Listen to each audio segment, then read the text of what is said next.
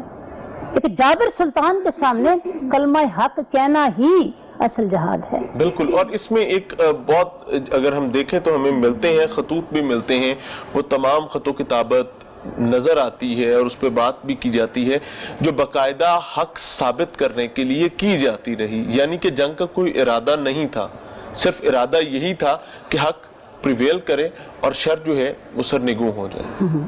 بالکل امام حسین رضی اللہ تعالیٰ عنہ کو خطوط ملے جو اہل کوفہ نے لکھے تھے، اس کے پیچھے بھی ایک پلان نظر آتا ہے۔ یہ وہی اہل کوفہ تھے نا جنہوں نے مولا علی شیر خدا کو شہید کیا تھا، کوفہ کی جامع مسجد میں شہید کیا تھا۔ امام حسین رضی اللہ تعالیٰ عنہ جنگ صفین میں مولا علی شیر خدا کے ساتھ ہیں۔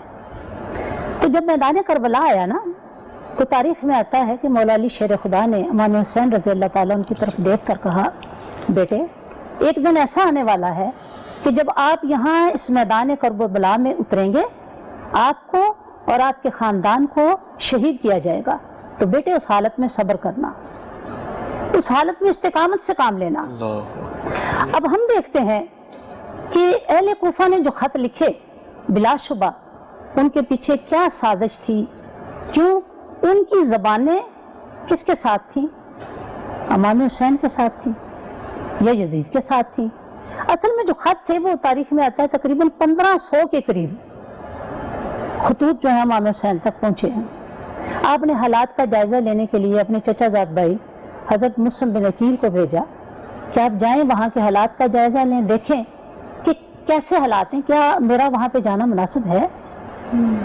تو امام مسلم بن عقیل وہاں پہ پہنچتے ہیں، حالات کا جائزہ لیتے ہیں اور اپنے بھائی امام حسین رضی اللہ تعالیٰ عنہ کو پیغام بھیجا کہ مولا یہاں پہ حالات یہ ہیں کہ جو کوفی ہیں ان کے تلواریں یزید کے ساتھ ہیں، زبانیں آپ کے ساتھ ہیں، لیکن ہو سکتا ہے کہ آپ آئیں تو یہ آپ کا ساتھ نہ لیں۔